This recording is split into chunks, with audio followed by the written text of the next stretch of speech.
The disrespect stops now. R9, El Phenomenal, Brazilian Ronaldo, Ronaldo Nazario, whatever you want to call him, no more Fat Ronaldo. Honestly, my mate called him Fat Ronaldo the other day and triggered me to make this whole video. Just to explain to you guys the horrendous injuries, truly horrendous injuries that robbed us of what could have easily been the GOAT. And also to explain why he was actually overweight in the latter stage of his career, and actually how the two things may very well be related. So I'm explaining that to you today. In return, hit the like, jump on the subscribe, and let go. Right, so let me set the scene for you, okay? A 21-year-old Ronaldo arrives in Inter Milan in summer of 1997. He's a phenomenon. He's broken the transfer record twice already at 21. He arrives at Milan with a goal-scoring record of 145 goals in 153 appearances. He has just scored in the previous season 47 goals for Barcelona. So no Farmers League stuff here. My only comp for the younger viewers would be he was like Kylian Mbappe, but better. That's how I would probably describe him. And in Milan, he picks up where he left off, smashing goals for fun. In his first season with Milan, he wins the Ballon d'Or. However, no good thing lasts forever, and it all started to go wrong in November 1999. When Ronaldo suffered the first of his horrendous injuries, a torn patella tendon. I'm going to explain to you exactly what that is, okay? What you can see here, you can see the knee joint in all its glory. Nice and obvious. You can see the leg there, the knee joint. I'm going to zoom in, and what you can see there is your kneecap, right? So he suffered a torn patella tendon. Tendons connect muscles to bones. So you can see here, you have a muscle here.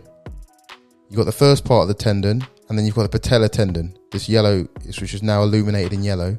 And this is what Ronaldo tore, okay? What you can see here is clearly the mechanism of your knee.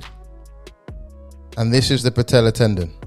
You can see it's muscle, tendon, tendon to bone, okay? If that is not connected, you cannot straighten your leg. And that is what happened to Ronaldo. Here was slashed across, and as a result of that, he would have been unable to straighten his leg. This is a really, really bad injury. If you lose that extensor mechanism of your leg, you can't kick a ball. That's number one. Number two, the fact that it's a tendon makes it very, very tricky to rehabilitate. Tendons are a very particular type of tissue, and they're needed for your explosive power and strength. They've got a unique ability to be able to hold energy and then release as needed. They're kind of like a really specialized elastic band. You can imagine that you can see it's nice and springy. If I rip this, no matter how much I try and, needle it together and stick it together, it's not going to be quite the same. And tendons are kind of like that. So you will find that most athletes that have these types of tendon injuries that are actually ruptured, they can come back, but they're never quite the same.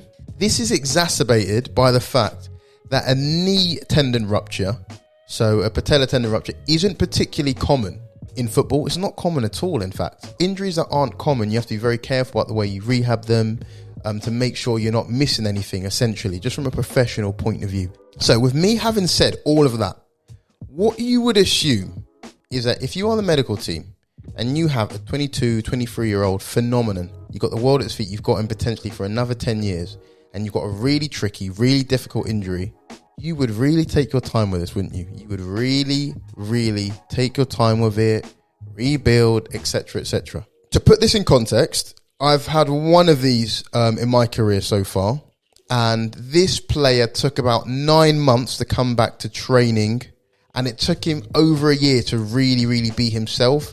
He had a lot of stiffness, he had a lot of pain, just not quite feeling right, not feeling confident in the knee. I say that to say that Ronaldo came back from this injury at 5 months. I'm in danger.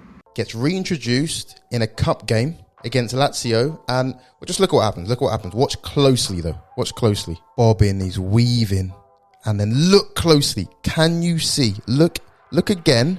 Just look at his right knee. Okay.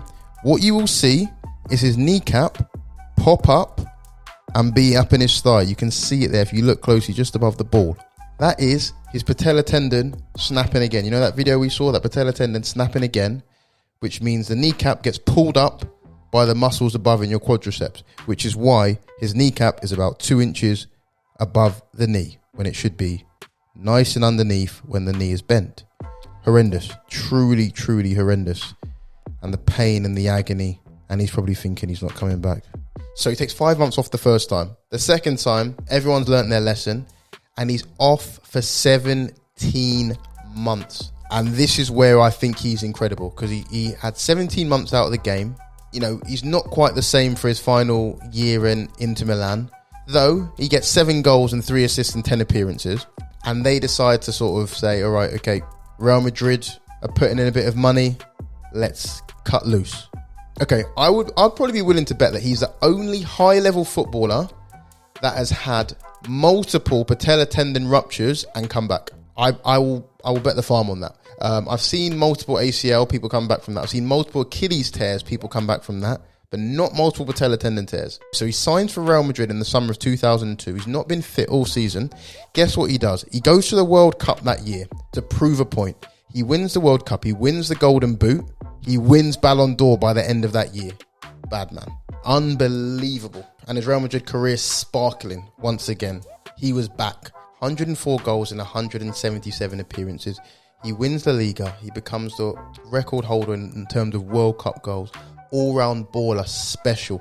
I can't say enough about him, and I need to stress to you how incredible his return from injury was. I need to stress that to you. That is truly, truly incredible. However, as we know, towards the end of his Real Madrid career, he started to gain weight. He had issues with weight, issues with fitness, wasn't quite right, and he left for a measly 8 million to AC Milan. As we all know, the end of his career was blighted by disrespect, calling him Fat Ronaldo, El Gordo, the fat one. All this stuff saying he's a party boy, he's got no discipline and X, Y and Z, when actually really he's probably one of the greatest mentality monsters football has seen. He did gain weight towards the end of his career, and at the time no one was really sure why. As I said, there was a lot of rumours surrounding this. However, what I found out actually was he was actually diagnosed with hypothyroidism in 2007. So just after he got injured for Milan, he was diagnosed with hypothyroidism. Now this is significant. Your thyroid gland, this is your thyroid gland here. It's a little gland that just sits below your neck, right? And basically it produces chemicals that upregulate and downregulate how fast your body's processes work. So if you are hypothyroid, that means you haven't got enough of those chemicals, and your body runs slow. If your body runs slow and you're not burning the fat, you gain weight.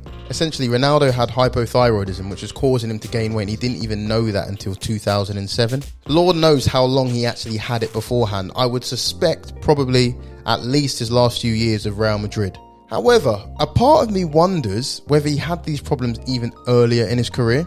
And I say this because a patella tendon rupture isn't particularly common, and being hypothyroid does leave your tendons more at risk than if you weren't hypothyroid. So I wonder if he had some sort of thyroid deficiency early in his career that left his tendons at risk. To have 3 patella tendon ruptures, that to me suggests there's something systemic, something genetic involved in that. We won't know, but what we do know is that he's one of the greatest mentality monsters we've seen. He's one of the sauciest players we've seen. And the reason why he gained weight is because he had hypothyroidism, which affects how all the processes in his body works.